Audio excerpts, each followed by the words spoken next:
തമിഴ്നാടിൻ്റെ മുഖ്യമന്ത്രിയായിട്ട് Joseph Vijay സത്യപ്രതിജ്ഞ ചെയ്തിട്ടുണ്ട്. അപ്പോൾ അതിനുശേഷം അദ്ദേഹം നടത്തിയിട്ടുള്ള പ്രസംഗം, ആ പ്രസംഗത്തിൽ പല കാര്യങ്ങൾ പറയുന്നു.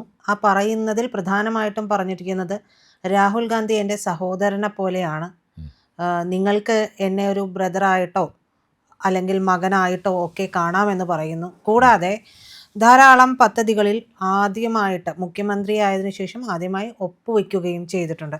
എങ്ങനെയായിരിക്കാം തമിഴ്നാടിൻ്റെ ഭാവി വിജയുടെ കൈകളിൽ?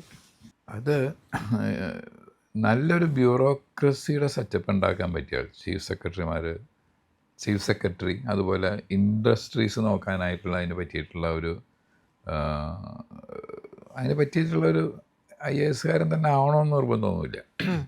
ഇപ്പോൾ കേരളത്തിലും IAS കാരനല്ലാത്ത ആൾ വിജയകരമായിട്ട് ചെയ്തിട്ടുണ്ട്. VSൻ്റെ കാലത്ത് ഡോക്ടർ സുകുമാരൻ നായർ അങ്ങനെ is A technocrat and management expert and engineer. അപ്പോൾ നോട്ട് നെസസറിലി ആൻ IAS മാൻ. അപ്പോൾ ഇങ്ങനത്തെ ആളുകളെ വെച്ചിട്ട് ചെയ്യുകയാണെന്നുണ്ടെങ്കിൽ വിജയന് സക്സസ് ആവാൻ പറ്റും. കാരണം ഇപ്പോൾ ആവശ്യത്തിന് ഭൂരിപക്ഷമായി.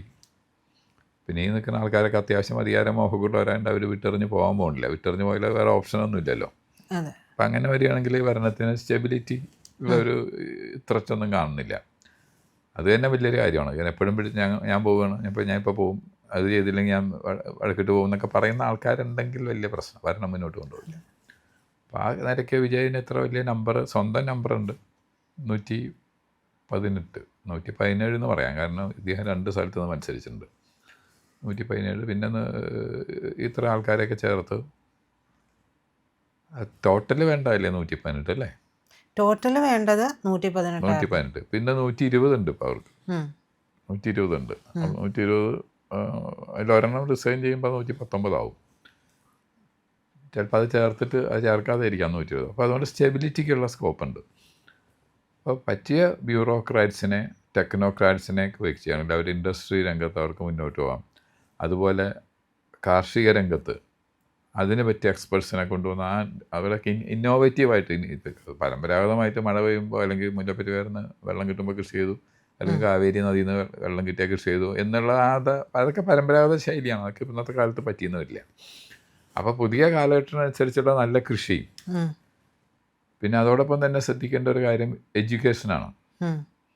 അവരുടെ ഉൾഗ്രാമങ്ങളിൽ ഇപ്പോഴും അത് കാര്യമായിട്ട് എത്തിയതായിട്ട് തോന്നുന്നില്ല. നമുക്കിപ്പോൾ 200 യൂണിറ്റ് വൈദ്യുതി സൗജന്യമായിട്ട് വിതരണം ചെയ്യുമെന്നുള്ളതാണ് ഒരു പ്രഖ്യാപനം.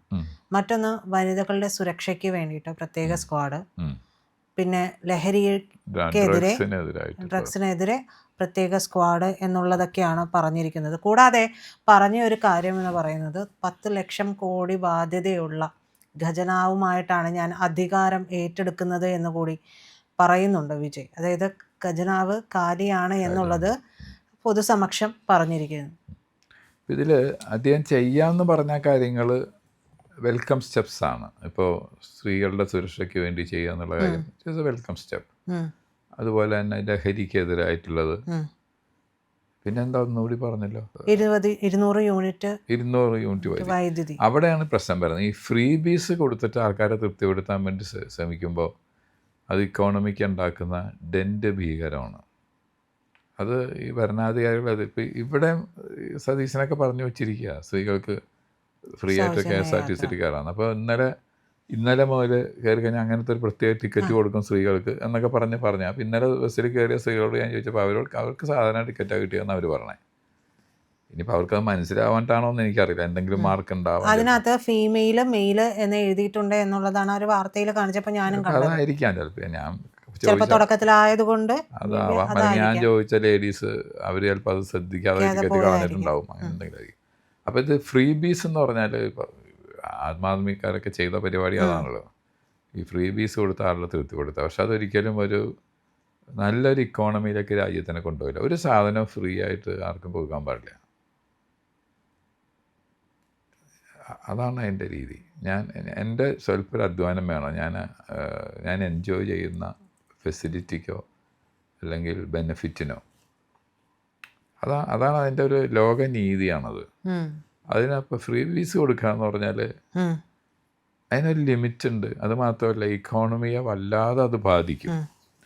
അപ്പോൾ അതുകൊണ്ട് അത്തരം കാര്യങ്ങളിലൊക്കെ പോകുന്നുണ്ടെങ്കിൽ അത് ഒരുപക്ഷെ DMKയുടെ ജയലളിതയുടെ ഒക്കെ മത്സരിക്കാനാവാം. അതെ, ഫ്രീ ബീസിൽ അവർ മുന്നിലായിരുന്നു. TV കൊടുക്കുക, സാരി കൊടുക്കുക എന്നൊക്കെ പറഞ്ഞു. റേഷൻ കട വഴി പണം കൊടുക്കുക, റേഷൻ കട വഴി പണം കൊടുക്കുക. അങ്ങനെ ചെയ്യാൻ പാടില്ല. അതൊരു സമൂഹത്തിന് ചീത്ത വെക്കുന്ന പരിപാടിയാണ്. സർക്കാരിൻ്റെ ജോലി എന്താ? ആൾക്കാർക്ക് ജോലി ചെയ്യാനും ഏൺ ചെയ്യാനുമുള്ള സൗകര്യങ്ങൾ ഫെസിലിറ്റേറ്റ് ചെയ്ത് കൊടുക്കുക. ഇപ്പോൾ ഇവിടെ പണ്ട് AK ആൻ്റണിയുടെ ഗവൺമെൻറ് 77 AK ആൻ്റണി മന്ത്രിസഭ അതൊരു 77 അവസാനം കണ്ട് തീരുമാനിച്ചു ഡോൾസ്, അതായത് എന്താ തൊഴിലില്ലായ്മ വേതനം. അത് ഒരു ശരിയായ യൂറോപ്പിൽ ചില സ്ഥലത്തുണ്ട് അവർ ഡോള് കൊടുക്കുക എന്ന് പറയുന്നുണ്ട്. അവരെ കൊടുക്കുന്ന പറഞ്ഞാൽ അവരുടെ സൊസൈറ്റിക്ക് ടാക്സും ഒക്കെ ആയിട്ട് അവരുടെ ഇക്കോണമി ഇപ്പോൾ മോശമാണ്. പക്ഷെ ആ കാലത്തൊക്കെ അവരുടെ ഇക്കോണമി ഭേദമായിരുന്നു. പക്ഷെ ഇപ്പോൾ അവർക്ക് അത് എത്രത്തോളം ചെയ്യാൻ പറ്റും? അവരുടെ സാമൂഹ്യ സുരക്ഷാ വ്യവസ്ഥ കൂടുതലാണ്. സോഷ്യൽ സെക്യൂരിറ്റി മെഷേഴ്സ്, ഹോസ്പിറ്റലിലെ ചികിത്സ ഫ്രീ, വയസ്സായ ആൾക്കാരെ നോക്കാനുള്ള സംവിധാനം, ഓൾഡ് ഏജ് ഹോം ഇതൊക്കെ ഉണ്ട്. അപ്പോൾ അതെല്ലാം ഒരു പ്രത്യേക ഘട്ടം കഴിഞ്ഞാൽ ഫ്രീ ബീസ് ഓടില്ല. അത് അധികം ശ്രദ്ധിക്കേണ്ടതാണ്. ഈ ഫ്രീ ബീസ് ഓടില്ല എന്ന് പറയുമ്പോഴും ഇപ്പോൾ വിജയ് പറഞ്ഞൊരു കാര്യമുണ്ട്, 10 ലക്ഷം കോടി രൂപയുടെ 2027 മാർച്ച് വരെയുള്ള പ്രതീക്ഷിക്കുന്ന കണക്കാണ്. എന്തുമായിക്കൊള്ളട്ടെ, ആ കണക്ക് പ്രകാരം 10 ലക്ഷം കോടി രൂപയുടെ ബാധ്യത തമിഴ്നാട് സർക്കാരിനുണ്ട് എന്നുള്ളതാണല്ലോ. ഈ ബാധ്യത ഉണ്ട് എന്നുള്ളതിരിക്കെ വീണ്ടും ഫ്രീ ബീസിലേക്കാണ് പോകുന്നത്. അതാണ് ഒന്നാമത്. എനിക്ക് 10 ലക്ഷം അപ്പൊ മുന്നേയുള്ള സർക്കാരുകൾ ചെയ്തു വെച്ചതിന്റെ വിപത്താണത്. ഇപ്പൊ 10 ലക്ഷം കോടി രൂപ കടബാധ്യത ഉണ്ടോ എന്നുള്ളതും ഇദ്ദേഹം പറഞ്ഞു എന്ന് വെച്ചിട്ട് അത് എത്രത്തോളം ശരിയാണെന്ന് എനിക്കറിയില്ല. കാരണം തമിഴ്നാടൊക്കെ കേരളം പോലത്തെ കുത്തുവാള ബജറ്റുള്ള സ്റ്റേറ്റ് അല്ല. കാരണം അവർ എക്സ്പോർട്ടിങ് സ്റ്റേറ്റാണ്, കൺസ്യൂമിങ് സ്റ്റേറ്റ് അല്ല. കേരളം എന്ന് പറഞ്ഞാൽ ഈ ടൂത്ത് പേസ്റ്റ് മുതൽ പച്ചരി വരെ എവിടെ നിന്നെങ്കിലും വന്നാലേ കിട്ടുള്ളൂ. വേറെ ഇവിടെ ഒരു സ്വന്തം ഉണ്ടാക്കുന്നില്ല. പക്ഷെ അവരെ സംബന്ധിച്ച് അവർ മാനുഫാക്ചറേഴ്സ് ആൻഡ് ഗ്രോവേഴ്സ്, അഗ്രികൾച്ചറൽ സാധനങ്ങൾ വളർത്തുന്ന ആൾക്കാർ ഇതെല്ലാം വിറ്റ് പൈസ ആക്കുന്ന ഒരു സംസ്ഥാനമാണ്. അപ്പോൾ ഇയാൾ ഒരുപക്ഷെ ശരിയായിരിക്കാം. ശരിയാണെങ്കിൽ അതെല്ലാം ഈ പഴയ ഗവൺമെൻറ്റുകൾ ഫ്രീ ബീസ് കൊടുത്തിട്ടുണ്ടാക്കി വെച്ചതാണ്. അപ്പോൾ ഫ്രീ ബീസിലേക്ക് ഇദ്ദേഹം പോകണമെന്നുണ്ടെങ്കിൽ ഇദ്ദേഹം ചെന്ന് പോകുന്ന ട്രാപ്പ് പഴയ ആൾക്കാർ ചെയ്ത പോലെ തന്നെ ഉള്ള ട്രാപ്പിലേക്കാണ് ചെന്നാൽ മതി. ഇക്കോണമിയെ വീണ്ടും മോശമാക്കി മാറ്റും. ഇപ്പോൾ 10 ലക്ഷം കോടി ഉണ്ടെന്ന് പറയുകയാണെങ്കിൽ അത് അദ്ദേഹം 1-2 കൊല്ലം ഭരിച്ച് കഴിയുമ്പോൾ ചിലപ്പോൾ അത് ഡബിൾ ആവാം. അതെ. അപ്പോൾ ഫ്രീ ബീസിൽ നമുക്ക് വീണ്ടും വീണ്ടും കാണണം എന്നാണ് പറഞ്ഞത്. വീണ്ടും വീണ്ടും കാണണം എന്ന് പറയുന്നത് തുടരെ ഭരണം ഉണ്ടായിരിക്കണം എന്നുള്ളതാണ് കാഴ്ചപ്പാട്. അതെ. അങ്ങനെ ഒരു കാഴ്ചപ്പാടിലേക്ക് വരുമ്പോൾ എങ്ങനെ ഇത് സാധ്യമാകും എന്നുള്ളതും കൂടി ഒരു ചോദ്യമാണല്ലോ. അല്ല, അദ്ദേഹം ഉദ്ദേശിക്കുന്ന ഫ്രീ ബീസ് കൊടുക്കുകയാണെങ്കിൽ എനിക്ക് ഒരു വോട്ട് ചെയ്തുകൊണ്ടേ ഇരിക്കുമെന്നായിരിക്കും. ഇപ്പോൾ ലോക്സഭ ഇലക്ഷൻ വരുന്നു, ഫ്രീ ബീസ് എന്ന പാർട്ടിയുടെ ആളാണ്, ഇദ്ദേഹത്തിൻ്റെ പടം എല്ലായിടത്തും വെച്ചു. അവർക്കല്ലെങ്കിലും അങ്ങനെയാണല്ലോ, ഫിലിം സ്റ്റാറിനോടുള്ള ആരാധന കൂടുതലുള്ളവർ, ക്ഷേത്രങ്ങൾ പണിയുന്ന ആൾക്കാരാണ്. അപ്പോൾ അങ്ങനെ വരുമ്പോൾ ഈ ഫ്രീ ബീസ് ഇതേപോലെ കൂടുതൽ കിട്ടുകയാണെങ്കിൽ ലോക്സഭ ഇലക്ഷൻ അത് കഴിഞ്ഞ് കുറച്ച് 2 കൊല്ലം കഴിയുമ്പോൾ വീണ്ടും തദ്ദേശ സ്വയംഭരണം അവർ ടൈം എപ്പോഴാണെന്ന് എനിക്കറിയില്ല, പഞ്ചായത്ത്, കോർപ്പറേഷൻ, മുനിസിപ്പാലിറ്റി ഇലക്ഷൻ. അപ്പോൾ ഈ കാര്യങ്ങൾക്ക് വോട്ട് കിട്ടാം, ഇതൊക്കെ കിട്ടിയെന്നിരിക്കും. പക്ഷേ അവസാനം ഇതേ ജനങ്ങൾ തന്നെ ഭരണാധികാരിയെ ചീത്ത പറയുകയും. അതായത് എന്തുകൊണ്ട് AIADMKയും DMKയും വേണ്ട എന്ന് ജനം വിചാരിച്ചു, ആ സാഹചര്യത്തിലേക്ക് ഇങ്ങനെ ചെന്ന് വീഴും. സാമൂഹിക നീതിയുടെ പുതിയ യുഗം ആരംഭിച്ചു എന്ന് കൂടിയാണ് വിജയ് പറയുന്നത്. അതെനിക്ക് മനസ്സിലായില്ല, എന്താണ് അദ്ദേഹം ഉദ്ദേശിച്ചതെന്ന്. അങ്ങനെയാണ് പറയുന്നത്. സാമൂഹിക നീതി എന്ന് അദ്ദേഹം പറയുന്നുണ്ടെങ്കിൽ ആദ്യം വേണ്ടത് അവിടുത്തെ ഇസ്ലാമിക് തീവ്രവാദത്തിന് തടയലാണ്, ഇവാഞ്ചലിസ്റ്റുകളെ തടയണം. അത് രണ്ടും വേണം. പക്ഷേ ഇവാഞ്ചലിസ്റ്റുകളെ തടയാൻ പറ്റില്ല. കാരണം ഇങ്ങനെ അതിൽ എന്തോ പെട്ട ഒരാളാണ്, അതിലേതോ ഒരു വിഭാഗത്തിൽപ്പെട്ട ആളാണല്ലോ. അപ്പം അങ്ങനത്തെ ഇസ്ലാമിക് ഫണ്ടമെൻ്റലിസ്റ്റുകളെ തടയാനും അവരെ അവരെ പിടികൂടാനും അവരുടെ പ്രവർത്തനങ്ങൾ അമർ ചെയ്യാനും അതുപോലെ ഇത്തരത്തിലുള്ള മതപരിവർത്തന ശ്രമങ്ങളെ തടയാനും പറ്റാതെ സാമൂഹ്യനീതി എന്താ ഉണ്ടാവുന്നത്? പിന്നെ സാമൂഹ്യനീതി വെറുതെ പറഞ്ഞിട്ട് കാര്യമില്ല. എന്താണ്, what does he actually mean? അത് നമുക്കറിയണ്ടേ. ഈ 5 അല്ലെങ്കിൽ 6 വർഷത്തോളം എടുത്തുകൊണ്ടാണ് ഇതിൻ്റെ ഒരു ഗ്രൗണ്ട് വർക്ക് വിജയ് പൂർത്തിയാക്കുന്നത്. ആ ഗ്രൗണ്ട് വർക്ക് പൂർത്തിയാക്കുമ്പോൾ പോലും കിട്ടിയിട്ടുള്ള സപ്പോർട്ട് എന്ന് പറയുന്നത് ഇവാഞ്ചലിസ്റ്റുകളുടെയാണ്. അത് നമുക്ക് അദ്ദേഹത്തിൻ്റെ തിരഞ്ഞെടുപ്പ് റാലികളിലുടനീളം കാണാൻ കഴിയുന്നുണ്ട്. ഈശോയുടെ ചിത്രം പിടിച്ചുകൊണ്ട് ചെയ്യുക, അതൊന്നും ഇതുവരെ ആരും ചെയ്തതായിട്ട് എൻ്റെ അറിവിലില്ല. ഇല്ല. മറ്റൊന്ന് നോർത്ത് ഈസ്റ്റിലുണ്ടായിട്ടുണ്ടാവും. അതെ.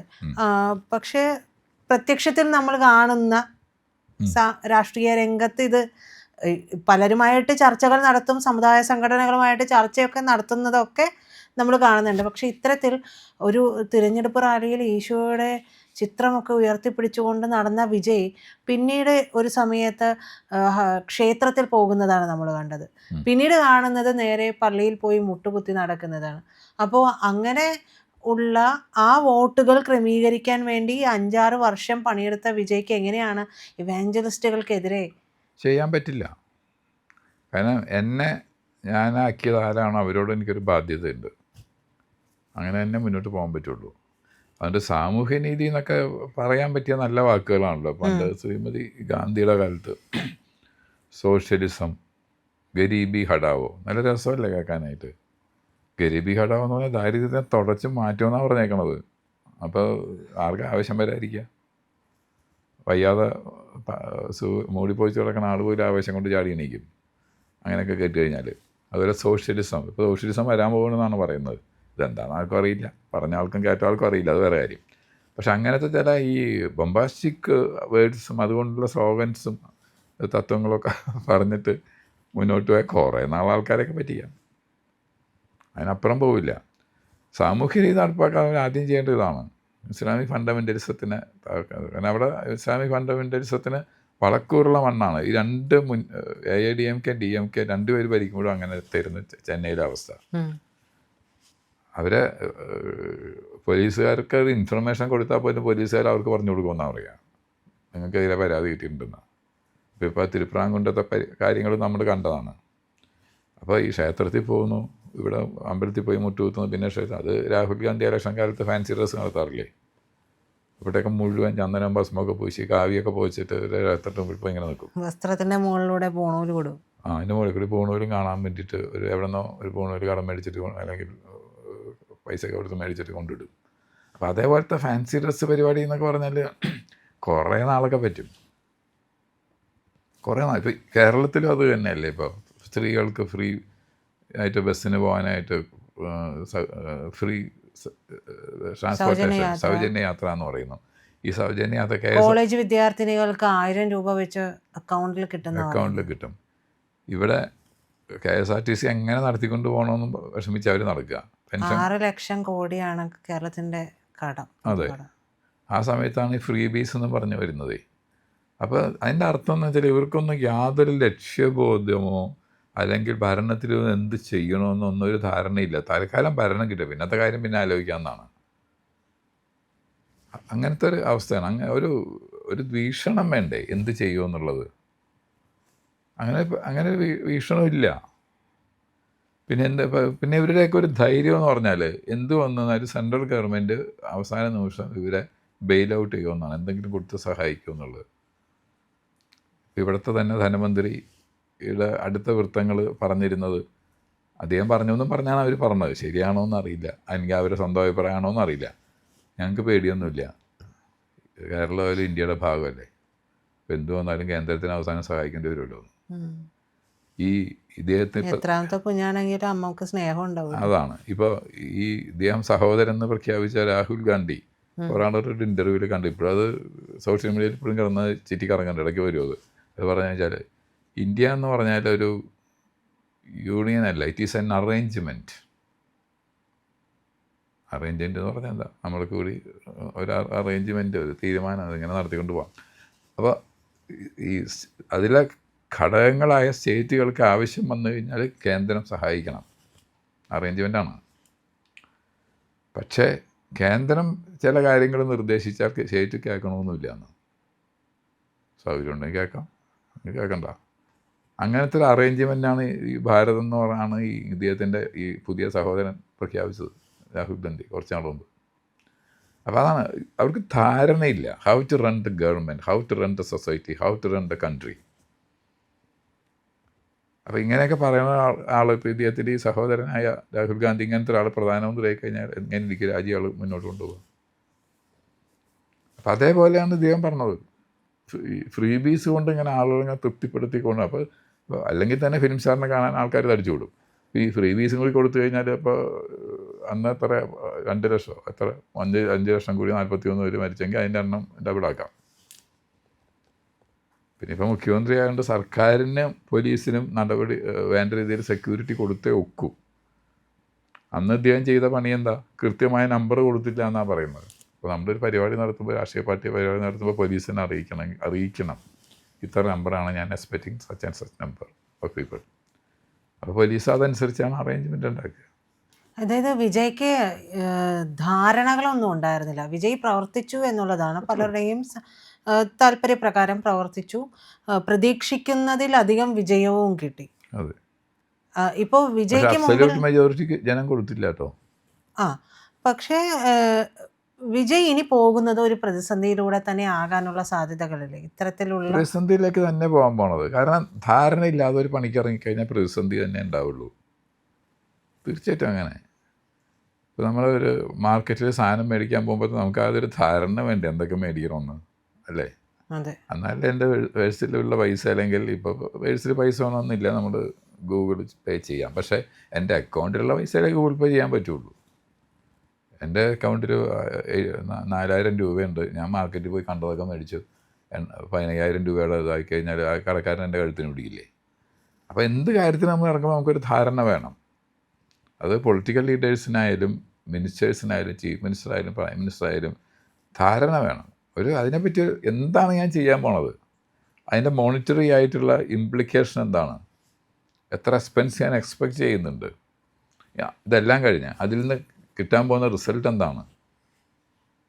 ഇത്രയും ധാരണയില്ലാതെ ഒരു ഭരണാധികാരി മുന്നോട്ട് പോയി കഴിഞ്ഞിട്ട് എന്താ കാര്യമുള്ളത്? അപ്പോൾ അങ്ങനെ ഫ്രീ ബീസ് എന്ന് പറഞ്ഞാൽ വളരെ ഈസിയാണ്. പാവങ്ങളെ വിശ്വസിപ്പിക്കാൻ, അല്ലെങ്കിൽ അവർ ബോധ്യപ്പെടുത്താനുള്ള നല്ലൊരു സാധനമാണ്.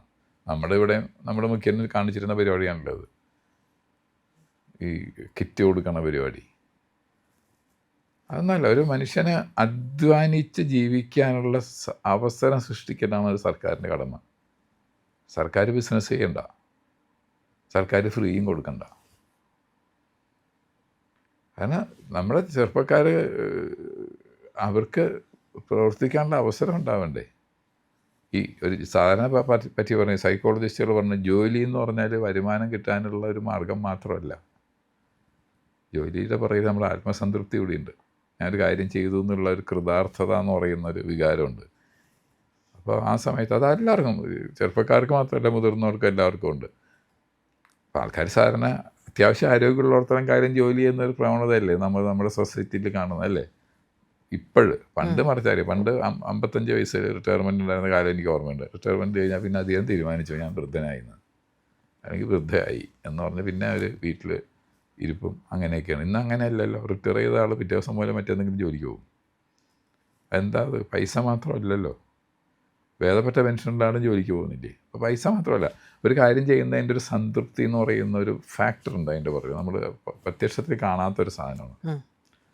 അതങ്ങനത്തെ ഒരു കാര്യമുണ്ട്. അത് പുതിയ ഈ ഫ്രീ ബീസ് കൊണ്ട് എത്ര നാൾ മുന്നോട്ട് പോകുമെന്ന് പറയാൻ പറ്റില്ല. പിന്നെ ഈ സാമൂഹ്യ രീതി നടപ്പാക്കുന്നതിനെ പറ്റിയിട്ടുള്ള വ്യക്തമായിട്ട് ധാരണയോടുകൂടി തന്നെയാണ് അദ്ദേഹം പറഞ്ഞത്, അല്ലെങ്കിൽ വെറുതെ ഒരു ആൾക്കാരെ ബോധ്യപ്പെടുത്താൻ വേണ്ടി പറഞ്ഞാണോ എന്ന് നമുക്ക് പറയാൻ പറ്റില്ല. അതുകൊണ്ട് ഏതായാലും അദ്ദേഹത്തിൻ്റെ കേക്ക് വാക്കായിരിക്കില്ല അദ്ദേഹത്തിൻ്റെ മുന്നോട്ടുള്ള പോക്ക്.